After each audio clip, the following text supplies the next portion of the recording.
Dubai જવું કોનું સપનું નથી હોતું? લગભગ મોટા ભાગના ભારતીયોનું સપનું હોય છે અને ઘણા બધા ભારતીયો ત્યાં ફરીને પણ આવી ગયા છે. પરંતુ ઘણી બધી વખત એવું થતું હોય છે કે વિઝાના નિયમોને કારણે અને વિઝાના પ્રક્રિયાને કારણે કેટલીક વખત આપણે ત્યાં નથી જઈ શકતા. પરંતુ હવે ભારતીયો માટે ખાસ સમાચાર એ આવી ગયા છે કે વિઝા પ્રક્રિયામાં ફેરફાર થઈ ગયા છે, જેને જ કારણે હવે આપણે આરામથી દુબઈ ફરી શકશું. શું છે નવા નિયમ જાણીશું આજના વિડીયોમાં. Hello, ladies and gentlemen. This is your captain speaking. We'll be landing in the airport in just a few minutes. What's up guys, welcome to Way to Videos and my name is Karan Chautra.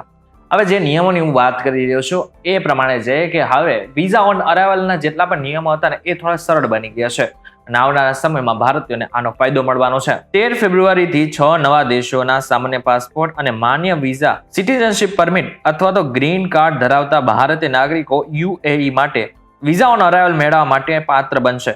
પરંતુ આ દેશને આ કરવાની શા માટે જરૂર પડી? તો તમને જણાવી દઉં કે federal authority for identity, citizenship, custom and port security દ્વારા જાહેર કરાયેલા આ પહેલનો હેતુ પર્યટનને પ્રોત્સાહન આપવા, કુશળ લોકો અને ઉદ્યોગ સાહસિકો માટે આકર્ષવા માટેનું એક કેન્દ્ર બની રહેશે. અગાઉ એ જ ભારતીયો માટે વિઝા ઓન અરાઇવલ દુબઈમાં હતું કે જે લોકો પાસે United state of America, European union એટલે કે EU અને યુનાઇટેડ કિંગડમના વિઝા હતા. હવે જે કેટલાક નિયમો છે કે જેમાં ફેરફાર થયો છે એમાં એક નિયમ એ પણ છે કે જો તમારે આ પ્રક્રિયામાંથી પસાર થવું હોય ને, એટલે કે તમારે વિઝા ઓન અરાઇવલ જોતા હોય ને, તો તમારી પાસે જે પણ સિટીઝનશિપ છે એની જે માન્યતા છે એ આગામી 6 મહિના સુધી બંધ ન થવી જોઈએ, એટલે કે રદ ન થવાની હોય કે પછી એક્સપાયર ન થવાની હોય તો જ તમને વિઝા ઓન અરાઇવલ મળશે. આ સાથે ICPના નિયમો મુજબ વિઝા કેટલાક દિવસો માન્ય છે તેના આધારે અલગ અલગ રકમ નક્કી કરવામાં આવી છે.